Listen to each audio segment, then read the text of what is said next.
everyone and welcome to this week's weekly reading wrap-up. I read 5 books this week, but it wasn't the best reading week in terms of quality. I've got a couple of standout books-ish, but the other 3 would, well, 2 were average and 1 was poor. The first book I finished last week was Dreams of a Girl by Louise Marley. If you saw my wrap-up last week, linked to some books that I'd picked up last week, so I read The Age of Witches by Louisa Morgan, and then discovered that Louise Marley is another name that she writes under, and so I checked out a couple of her works. So this is a short story. It didn't take overly long to read, but likewise it's probably not something I'd have picked up for any other reason. I'm the only person who've actually rated it on Goodreads, which kind of tells you a lot. But it wasn't terrible, it just wasn't my thing, and so I just felt really kind of meh about it. I don't even remember it that well. It's only been a week, so it was about some robot, and that's all that's in my head still from it, so yeah, 3 stars. The next book I read was a graphic novel, which was Locke and Key Volume 5, called Clockworks. This is by Joe Hill. I read the first 4 last year on Kindle Unlimited, and I recently managed to get a free trial of Kindle Unlimited again, lasting just a month this time, and this was the first series I went running to.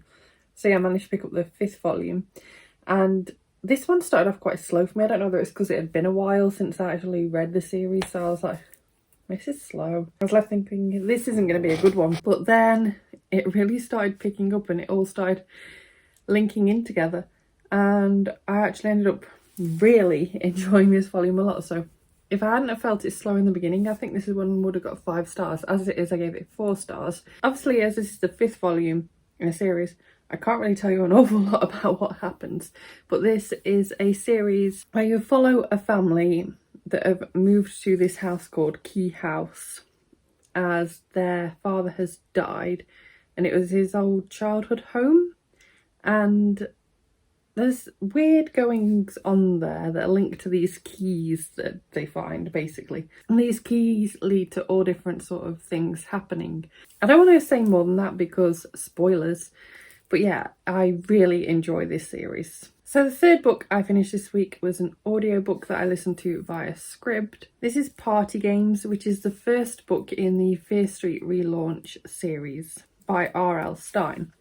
I listened to the 2nd book, was it last week or the week before? Recently anyway, and quite enjoyed it. So I was like, oh, I should try and get hold of the first one. So I did, and it started off strong to begin with. I was like, oh yeah, this is great.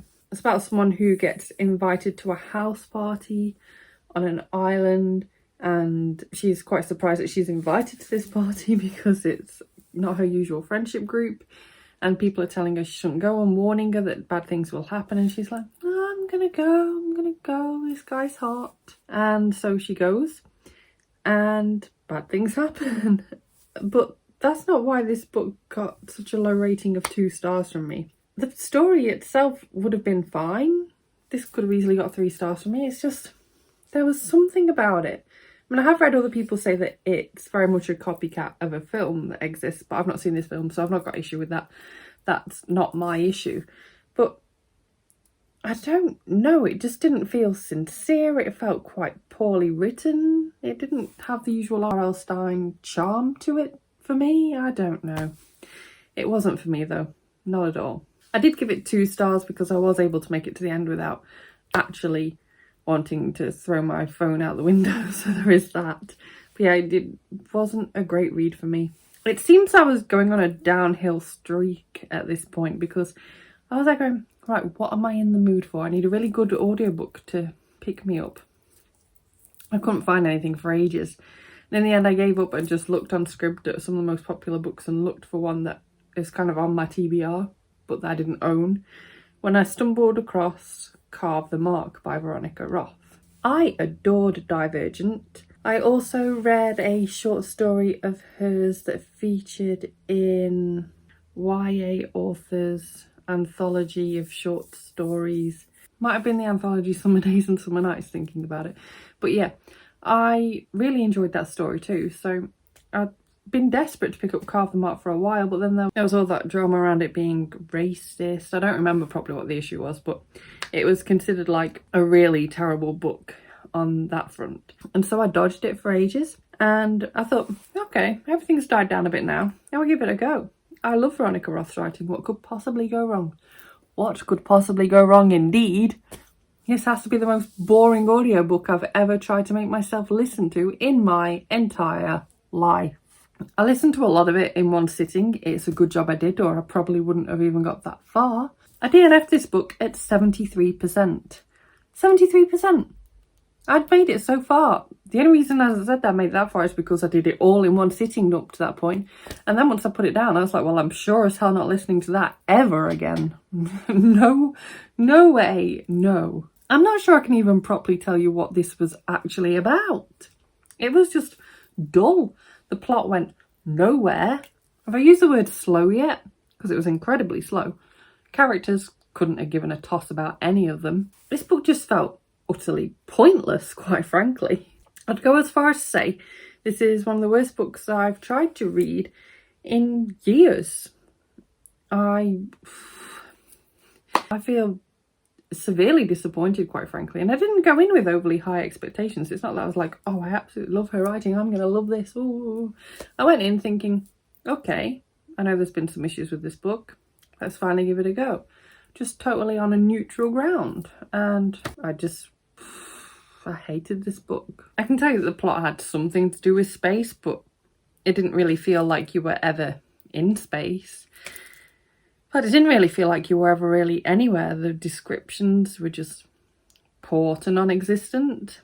Character development was just poor to non-existent.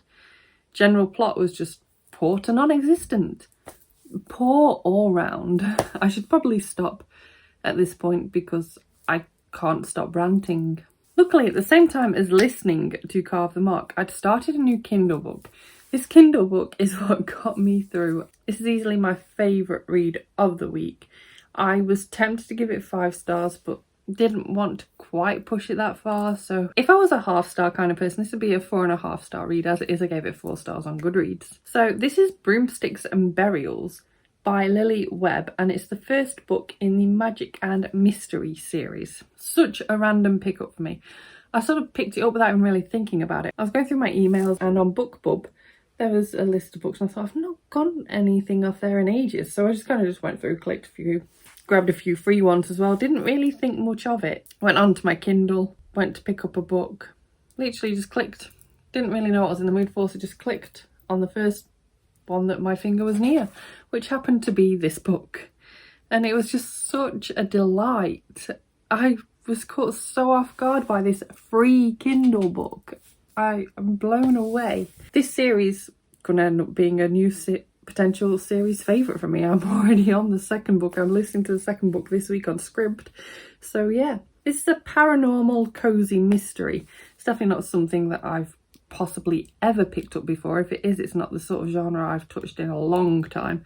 So I didn't really have any expectations going into this, and that was the best way for me. Oh, this book.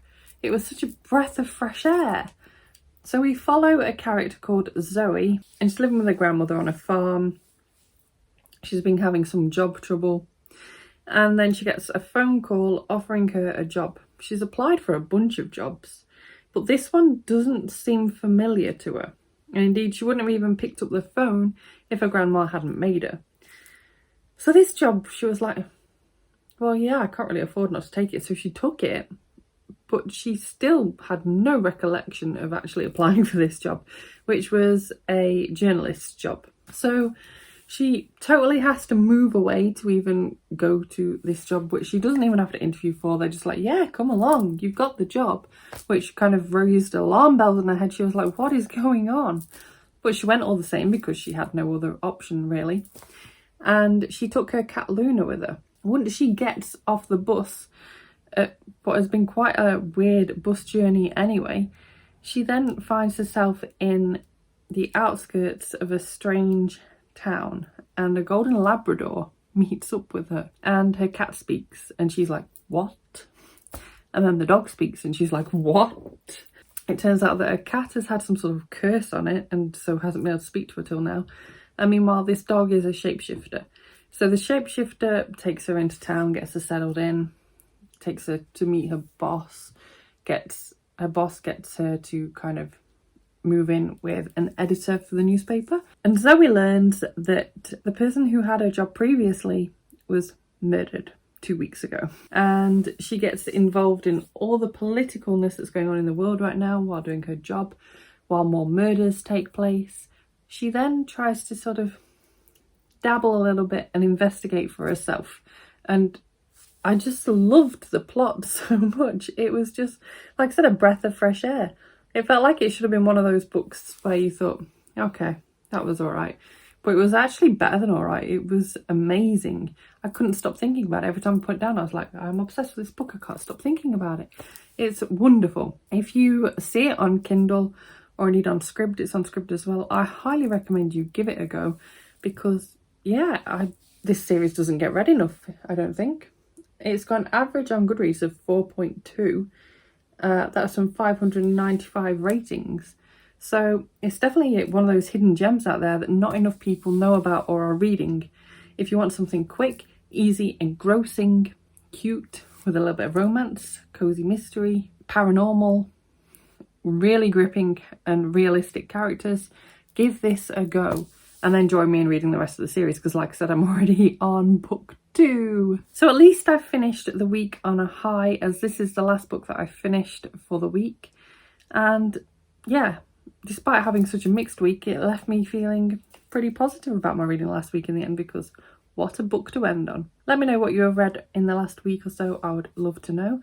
Thank you so much for watching this video. If you liked it, please give it a thumbs up. Subscribe by clicking the image of me if you want to see more book reviews and other bookish content from me, and I will see you soon. Bye bye!